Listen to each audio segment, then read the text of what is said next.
검수완박 법안 추진과 관련해 전국 평검사들이 19년 만에 한자리에 모여 새벽까지 난상 토론을 벌인 결과 검수완박 법안은 위헌 소지가 크고 결국 범죄 방지법으로 전락할 수 있다고 뜻을 모았습니다.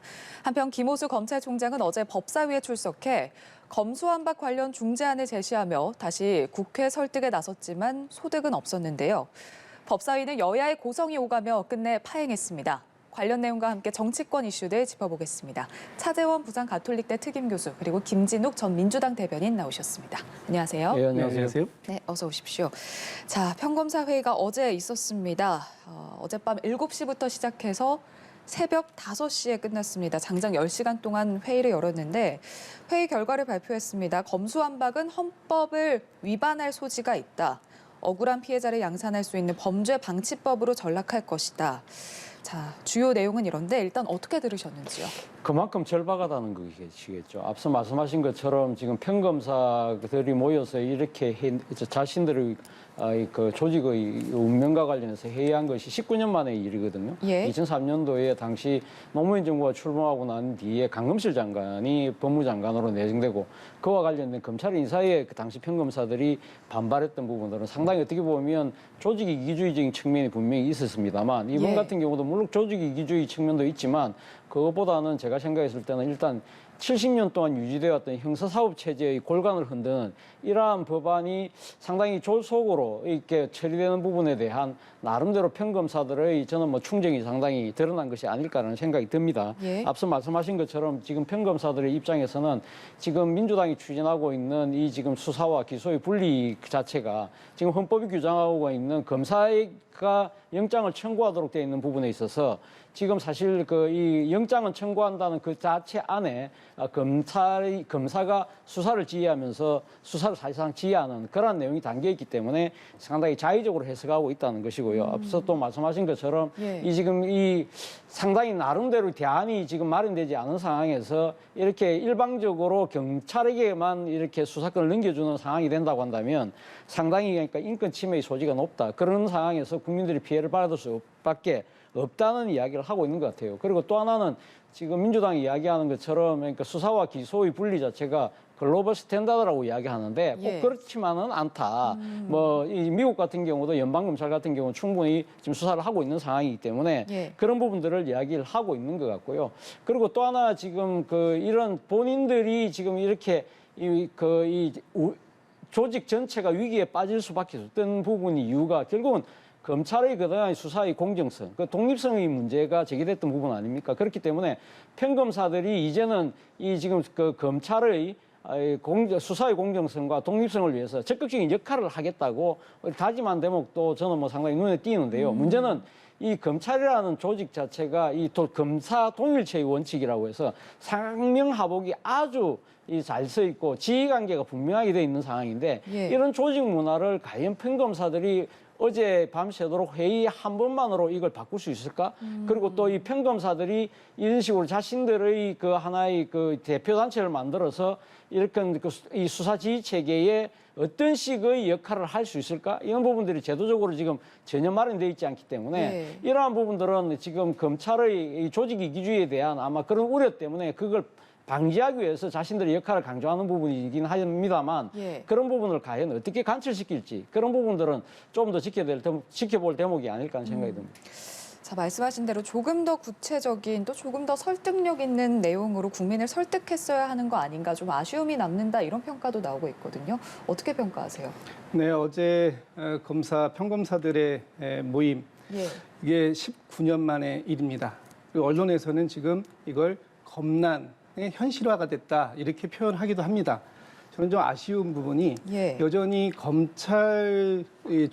검사들이 검찰의 조직에만 우선하고 있다. 국민의 모습이 좀 뒤에 빠져 있다. 이런 부분은 굉장히 좀 아쉬움이 남는 대목이고요. 검찰이 왜 그동안 국민들에게 신뢰를 잃었을까 하는 부분들이 있습니다. 예를 들어 보면은 검사가 포함된 범죄 사건의 기소율이 0.1%. 일반 그 형사 사건의 경우에 보통 30%, 33% 정도 넘는 기소율에 비하면 너무나 특정 집단이 그 형평성을 잃고 있다 이런 부분들이 지적돼 왔거든요. 이런 부분에 대한 검사들의 자기 반성 부분들도 충분히 먼저 앞에 있었어야 이 논의되고 있는 검찰의 수사권을 분리하는 수사권과 기소권을 분리하는 이 부분에 대해서도 충분히 논리적 정합성을 가질 수 있었다. 그런 부분이 좀 매우 아쉽게 생각됩니다. 예. 자, 그리고 어제 법사위에 나온 김호수 총장 역시 검수완박 위헌의 소지가 있다. 검찰의 공정성과 중립성을 개선하겠다. 이렇게 밝히면서 국회 설득에 나섰거든요. 네. 그런데 이제 김 총장이 문재인 대통령의 중재 주문을 받고 국회에 왔지만 좀 통하지 않은 게 아니냐. 민주당에서는 검찰을 향해서 사과와 반성도 없다. 검찰의 이익을 위해서 나온 거 아니냐. 이렇게 질타를 했거든요. 뭐 충분히 그런 질타를 받을 수밖에 없는 상황인 것 같습니다. 사실 김호수 총장이 지금 검찰총장이 된 지 벌써 한 1년 정도 됐잖아요. 예. 그동안 그러니까 검찰이 김호수 검찰총장 체제하에서 여러 가지 그러니까 이 민감한 사건들 그리고 상당히 국민적 의혹이 일었던 사건들에 대해서 공정한 수사와 조수권 수사가 이루어졌느냐 그렇지 않다는 측면에서 봤을 때는 예. 뭐 저는 뭐 김호수 총장이 입이 10개라도 할 말이 없는 것이 아닐까라는 생각이 듭니다만 그럼에도 불구하고 어제 김호수 총장이 국회에 나름대로 일종의 중재안으로 제시한 부분들은 예. 주목할 필요가 있다는 생각이 듭니다. 앞서 말씀하신 것처럼 검찰의 그 여러 가지 그러니까 공정성과 독립성이 상당히 침해되었다고 나름대로 판단하기 때문에 여기에 대한 대안으로 지금 한 5가지 정도를 이야기를 했어요. 표적 과잉 수사를 철저하게 통제를 하겠다. 예. 그리고 수사심의 권한을 강화를 해서 검찰의 그 기소 독점에 따른 여러 가지 폐해를 나름대로 방지하겠다는 이야기. 그리고 또 검찰 수사에 대해서 국회 현안 질의를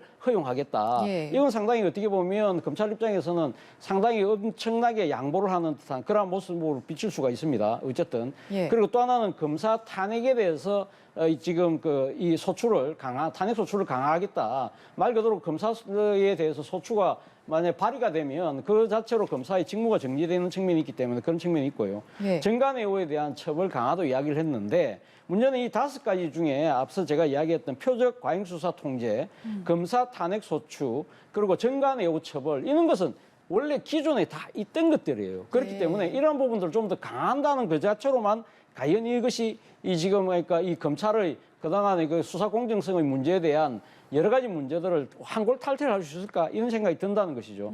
그 앞서 제가 이야기했던 수사심의 강화 부분도요. 예. 기소 독점을 그러니까 검찰이 갖고 있는 이 부분에 대해서 상당히 지금 그러니까 어떻게 보면 지나친 자의적인 그 기소가 이루어졌다는 부분들이 많았었는데 예. 이런 부분들에 대해서 통제를 어떻게 할 것인가. 예를 들면 미국처럼 일반 시민들이 기소 단계에서 참여하는 대배심 제도 같은 것을 도입하겠다는 뜻인지 이런 부분들에 대해서도 지금 아리송하고요. 그리고 또 검찰 수사에 대해서 국회 현안 질의하는 것은 상당한 양보를 보이긴 합니다만 자칫 예. 잘못하면 검찰 수사 단계에서부터 정치적인 논란이 커질 수 있는 소지가 될 수 있다. 그렇기 때문에 사실 김호수 총장이 어저께 내온 5가지 방안도 나름대로는 상당히 이 고민해서 내놨다고는 하지만 예.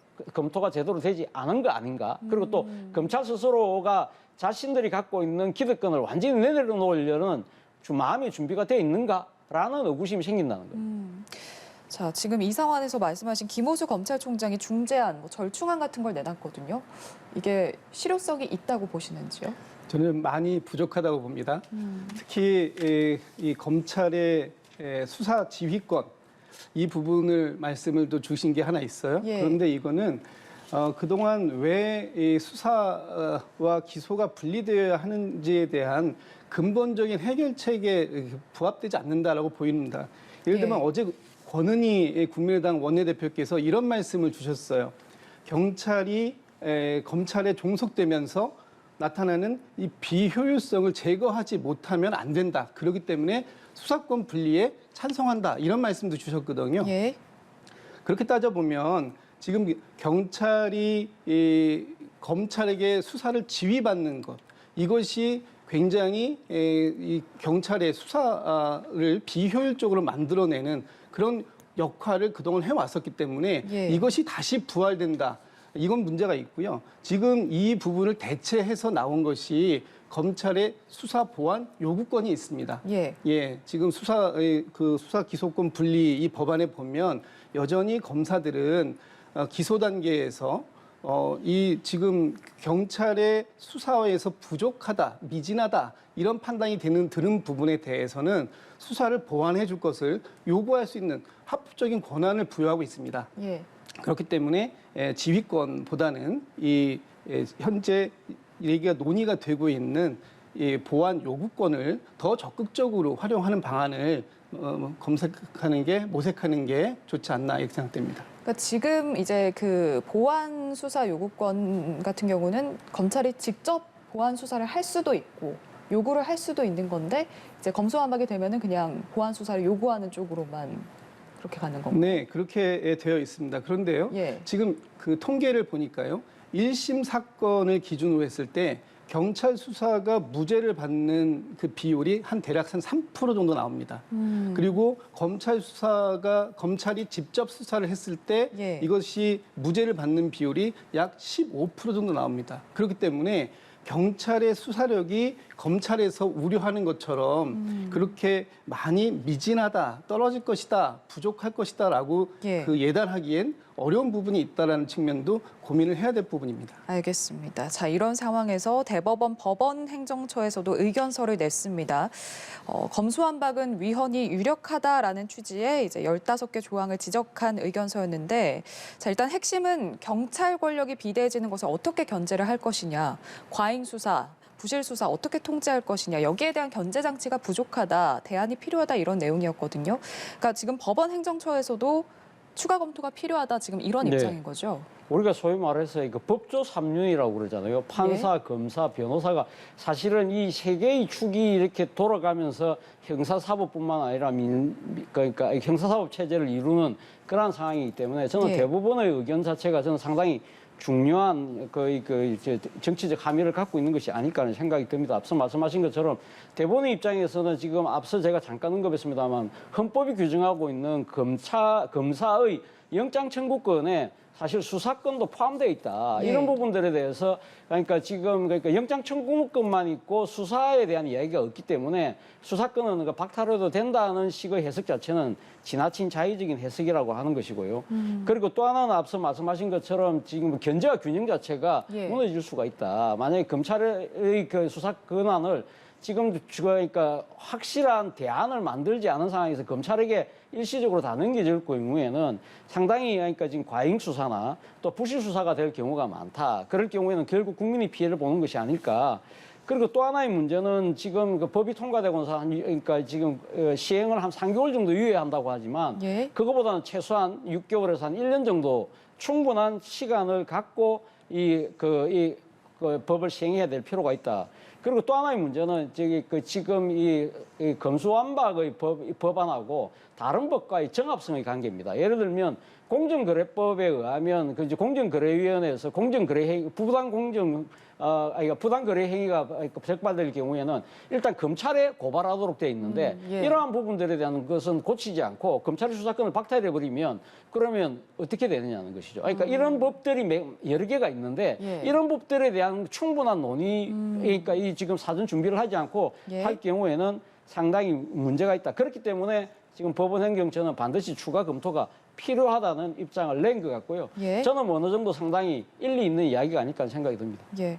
또 지금 사법부에서도 공개적인 우려, 신중론을 보이고 있는 상황이거든요. 지금까지 사법부가 이렇게 의견을 좀 피력을 잘 하지는 않았던 것 같은데 지금 법 쪽의 반대 기류가 커 보입니다. 어떻게 보세요? 네, 그만큼 이 문제가 사회 각계에 미치는 파장이 크다 이렇게 볼 수 있기는 할 것 같습니다. 예. 그러나 이 사법부가 아직 성안이 안 된 법안, 현재 지금 여야가 입법부가 논의 중에 있지 않습니까? 예. 이렇게 논의 중에 있는데 의견을 제시할 수는 있습니다만 그 의견이 합헌이다 위헌이다 쪽으로 그렇게 결론을 미리 예단하는 건 좀 아직 성급한 판단인 것 같고요.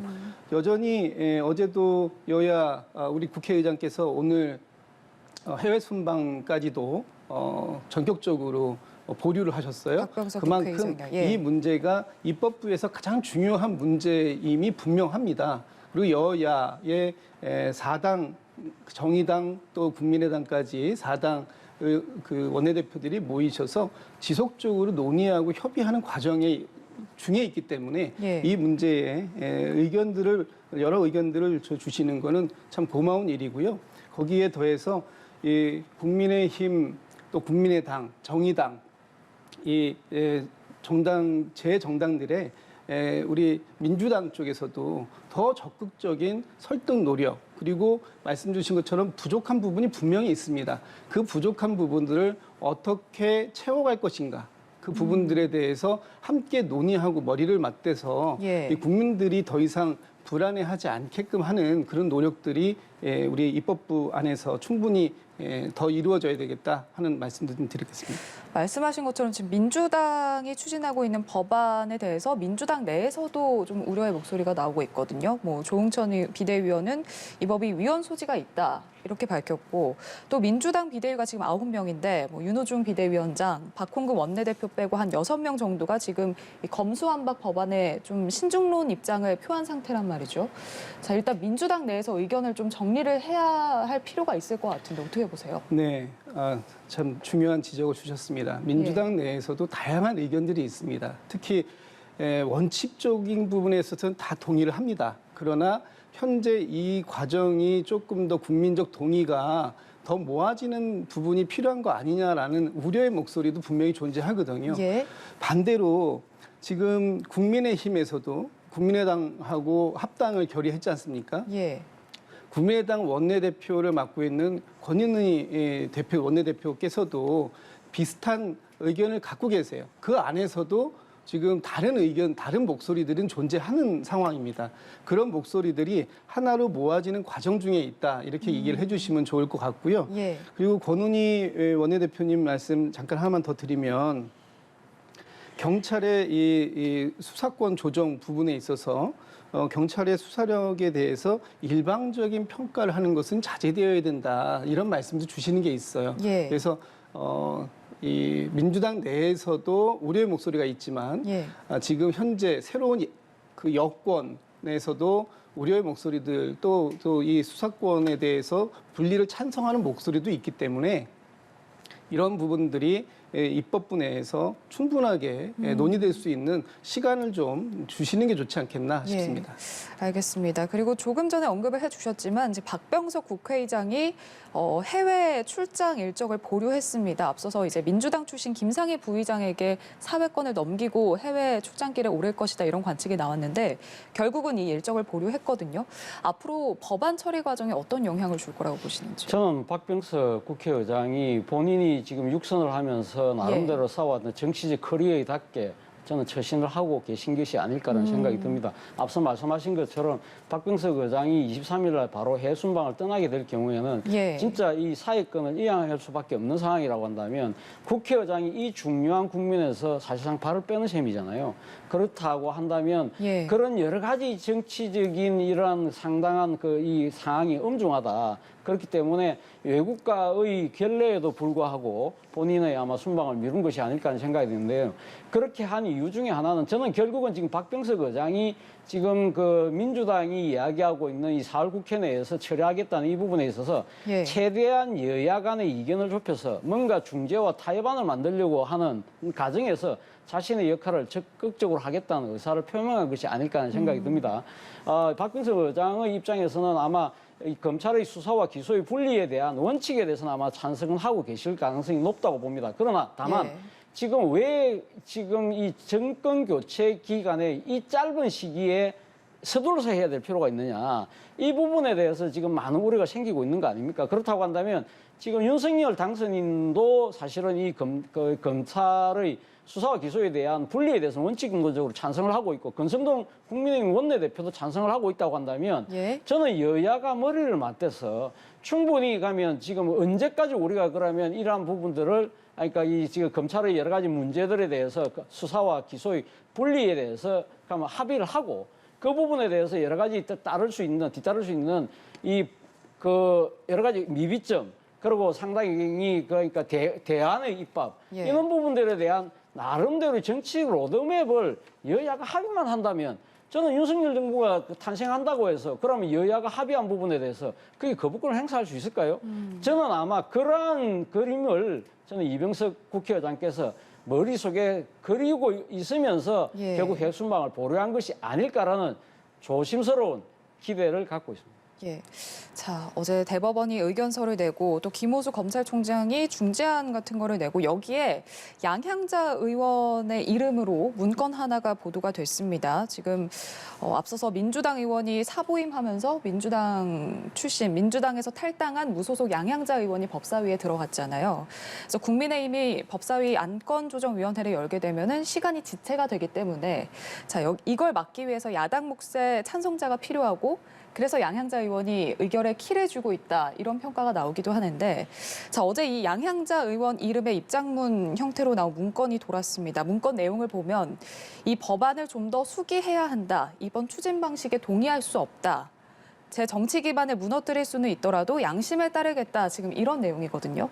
이게 양향자 의원이 저 글을 지금 본인이 쓴 게 맞다면 저게 지금 양향자 의원의 입장이라면 자 민주당에게 좀 상황이 불리하게 돌아갈 수도 있을 것 같거든요.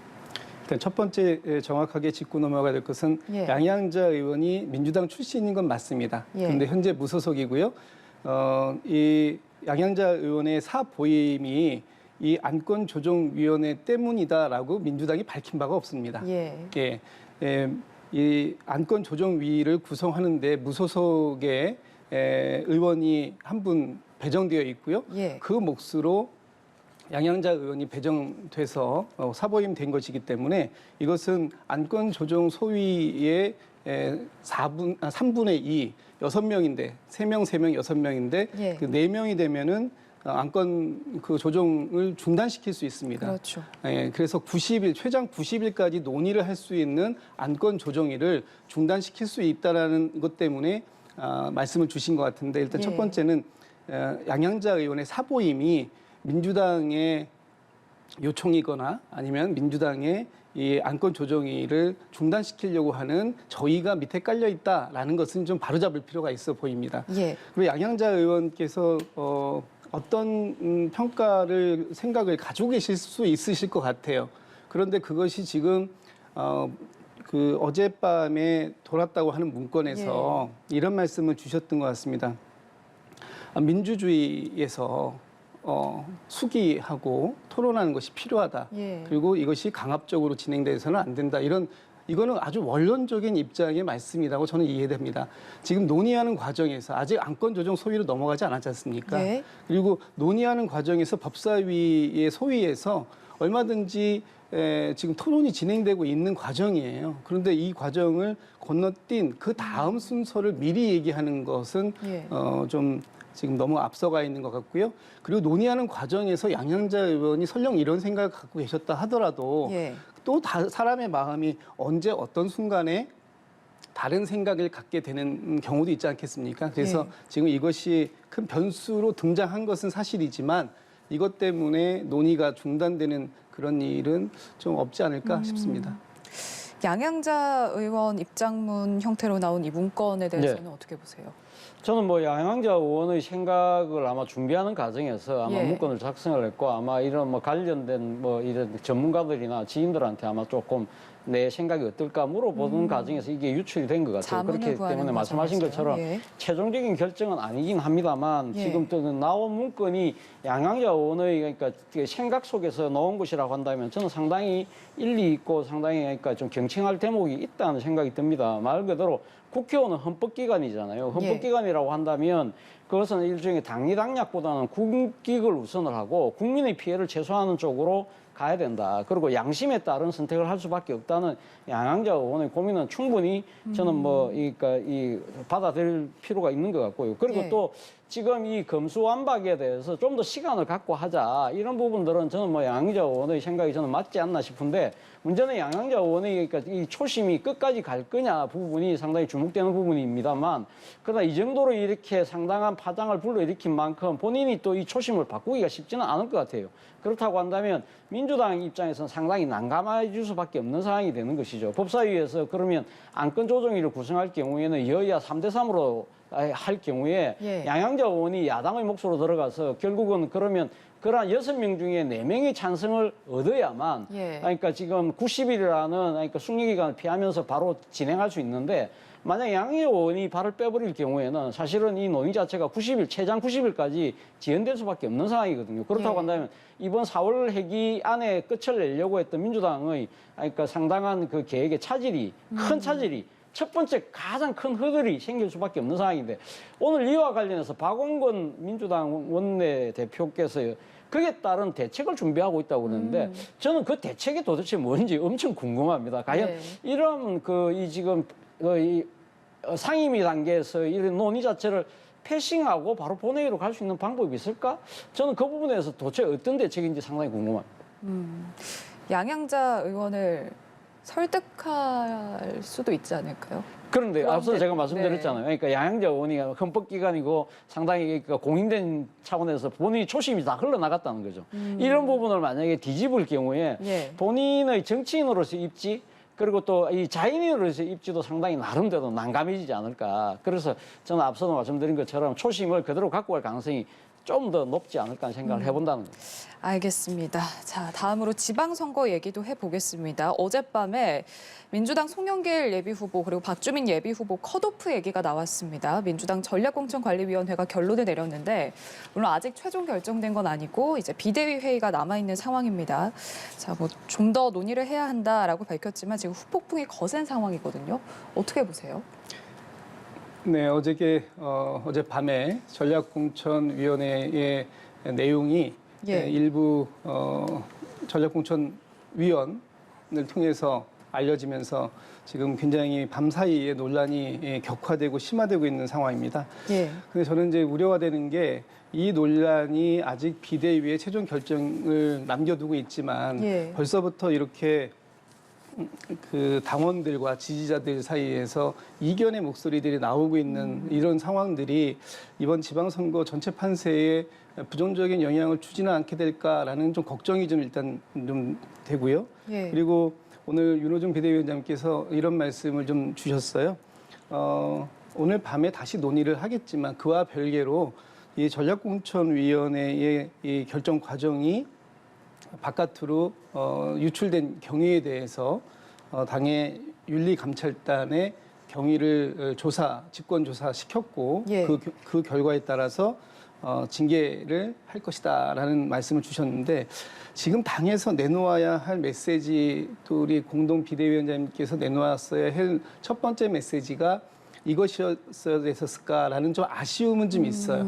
지금 많은 분들이 지난 대선 이후에 민주당에 지지를 보냈던 그 지지자들이 상당히 마음 둘 곳이 없는 그리고 이번 지방선거만큼은 반드시 이겼으면 좋겠다, 이겨야 된다 이런 의지를 보이고 있는 분들이 많으시거든요. 예. 그런 분들이 지금 밤사이에 지금 현재도 중앙당 민주당사 앞에서 계속해서 집회를 하고 계시는 걸로 알고 있는데 예.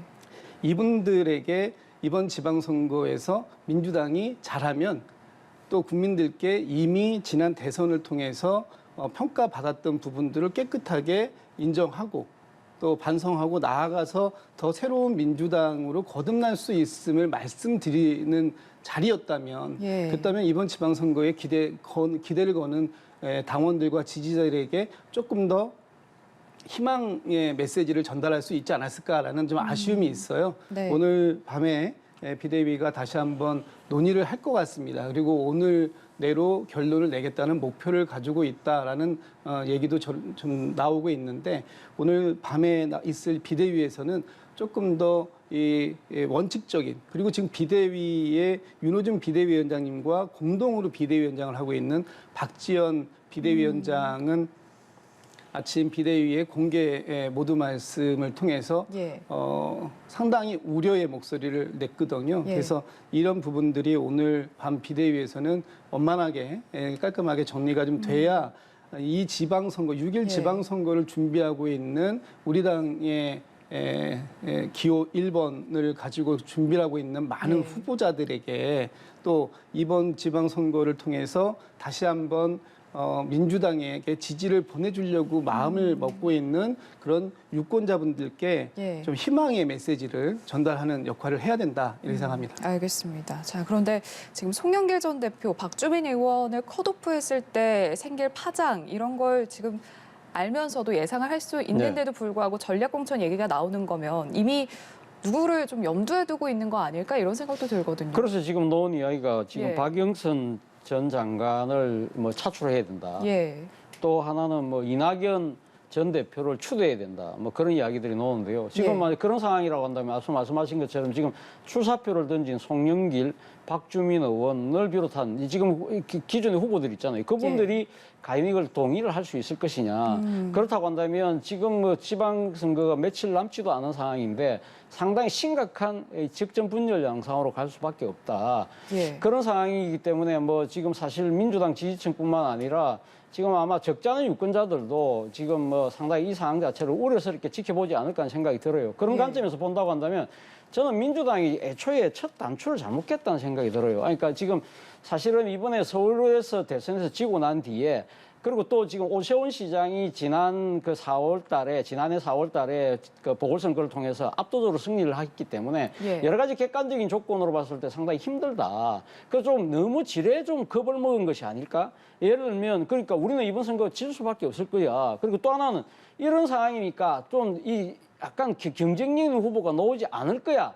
라는 생각 자체에 민주당의 상당한 구성원들이 거기 갇힌 것 같아요. 그러다 보니까 우리가 좀 더 경쟁력 있는 후보를 찾아야지 그러다 보니까 송영길 전 대표를 모셔와야 되겠다는 약간은 무리수가 저는 나왔던 것이 아닐까. 그리고 여기에 대해서 예. 송영길 대표 입장에서도 그렇다고 한다면 내가 일종의 불쏘시개 역할이라도 해야 되겠네. 그렇게 자체를 하다 보니까 모든 게 꼬였다는 거죠. 사실은 송영길 지금 이 전 대표가 어제 지금 이렇게 공천에 배제되는 거로 결정한 전략 이 공천 관리위원회에서의 결정 이유가 예. 대선에서 패배라는 거 아닙니까? 패배 책임을 져야 된다는 부분인데 그러니까 지금 송영길 전 대표 같은 경우 왜 내만 져야 되느냐? 예. 지금 그 비대위원장을 이끌고 있는 윤호중 비대위원장도 그렇지 않느냐는 식으로 이야기되면 이거는 결국 뭐 이전 투구로 갈 수밖에 없는 상황이고 또 하나는 지금 송영길 전 대표 같은 경우 본인 스스로가 586을 자처하면서 다음 차기 총선에 나가지 않겠다고 세대교체론을 이야기했잖아요. 그렇다고 한다면 본인이 사실은 직접 등판할 것이 아니라 예. 본인이 전직 대표로서의 서울시장 경선을 비롯한 여러 아주 전략적인 지역에서의 경선에서 새로운 피가 수혈될 수 있도록 그런 역할을 진짜 말 그대로 마중물 역할을 했어야 되는 것이 아닐까라는 아쉬움이 남는다는 겁니다. 알겠습니다. 자, 일단 이낙연 전 대표 차출로는 이낙연 전 대표가 본인이 고사를 했습니다. 서울시장에 안 나간다. 그래서 이낙연 차출로는 지금 잦아드는 거고. 자, 그렇다면 박영선 전 장관, 그러니까 작년에 있었던 시장 선거에서 18%포인트 차로 지금 패하지 않았습니까? 네. 자, 그럼에도 불구하고 송영길 전 대표나 박주민 의원보다는 경쟁력이 있다, 이렇게 판단하고 있는 걸까요? 글쎄요. 지금 전략공천위원회가 송영길, 박주민 두 분에 대한 배제 방침은 명확히 했습니다만 예. 전략공천위원회가 누구를 그러면 새로운 혁신적인 공천을 혁신적인 공천의 대상이다라는 말씀을 안 주셨어요. 예. 그래서 여전히 박영선 전 장관님이 이름이 거명이 되고 있고 또 어느 보도에 의하면 윤호중 비대위원장님이나 비대위 관계자들이 박영선 전 장관님과의 면담을 갖고 그 이후에 어떤 결론을 낼 것이다. 이런 보도도 나오고 있습니다. 예. 그런데 전 중요한 건 만남을 갖고 안 갖고의 문제가 저는 아닌 것 같아요. 지금 많은 분들이 이 과정이 사실 내용적으로 어떤 내용이 결정되는 것도 중요하지만 예. 과정 관리가 잘 됐어야 됐다. 당에서 전략공천 지역으로 발표했다가 바로 전략 지역으로 한 2-3시간 만에 수정이 됐습니다. 그리고 그 과정에서 현재 등록했던 6분이 배제되는 게 아니다라는 점도 명확하게 했어요. 그런데 갑자기 전략공천위원회가 그 6분 중에 2분만 배제 방침을 또 발표합니다. 예. 그리고 비대위가 지금 아직 다 논의가 끝난 게 아니었다라고 얘기를 해요. 그렇죠. 이 과정 관리가 너무 안 됐다. 이것을 통해서 유권자들에게 또 당원과 지지자들에게 보내는 메시지가 좀 혼란스러울 수밖에 없고 말씀하신 것처럼 적전 분열 양상을 보이고 있는 게 이 40일 정도밖에 안 남은 선거를 임하고 있는 당의 모습치고는 너무 좀 실망스러운 부분이 아닐까라고 생각하시는 분들이 많으실 것 같다. 그런 면에서 보면은 내용적으로 누가 지금 전략공천이 되냐 안 되냐 하는 부분도 굉장히 중요한 이슈겠지만 예. 그보다는 빨리 비대위가 이 논란을 잠재우고 그리고 다른 후보님들 일테면 아까 얘기한 송영길, 박주민 그 외에 거명되셨던 분들이 하나가 될 수 있는 그런 논의의 장으로 다시 이게 들어와야 된다. 그래서 공천이 됐을 때도 그분들이 협력해서 하나가 되지 않는 예. 그런 지방선거를 치른다면 그러지 않아도 어려움이 예상되는 선거에서 매우 어렵은 선거가 될 가능성이 있다. 그래서 출마를 결심하는 분도 매우 심리적인 부담감을 갖고 시작할 수밖에 없기 때문에 이 문제는 비대위가 빠르게 진화를 시켜줘야 된다 이렇게 예. 봅니다. 과정이 매끄럽지 못했다. 그 네. 점 아쉬운 점 짚어주셨고요. 자, 국민의힘 경우에는 이제 경기지사 경선이 지금 최대 이벤트로 꼽히고 있는데 오늘부터 당원 투표를 시작하고 20일 금요일에 투표 결과가 발표됩니다. 결과 어떻게 전망하시나요? 글쎄요, 뭐 저도 뭐 도저히 그 감을 잡기는 쉽지 않은 그 경선인 것 같아요. 근데 예. 일각에서 지금 분석이 그러니까 지난번 그러니까 지금 대선 경선 과정에서의 윤석열 당선인과 당시 홍준표 후보와의 경선의 일종의 재판이 되는 거 아니냐. 그 이야기가 뭐냐면 예. 지금 이제 각종 여론조사를 보면 소위 말해서 민심에서는 유승민 전 의원이 좀 앞서고 예. 그리고 지금 당심에서는 김은혜 의원이 좀 앞서는 그러한 상황이고 그리고 특히 당심 같은 경우에는 지금 경기도 당협이 한 50 지금 50명 그러니까 59개가 있는데 예. 그중에서 50명 정도가 지금 김은혜 의원을 일방적으로 지금 지지를 하고 있는 상황이라고 한다고 그래요. 예. 그렇다고 한다면 과연 유승민 의원이 참 강세를 띠고 있는 민심에서 얼마만큼 그러한 그 당심에서 열세를 만회하느냐. 만회를 하지 못할 경우는 당심을 앞서고도 후보를 빼앗겼던 홍준표 전 후보의 전체를 밟을 가능성도 있겠다는 생각이 드는데 예. 과연 그 두 사람의 최종적인 결과는 제가 여기서 그러니까 이렇게 예측하기가 쉽지 않습니다. 예, 네. 알겠습니다. 자, 여기까지 듣겠습니다. 차재원 부산가톨릭대 특임교수, 김진욱 전 민주당 대변인과 정치권 이슈들 살펴봤습니다. 고맙습니다. 네, 수고하셨습니다.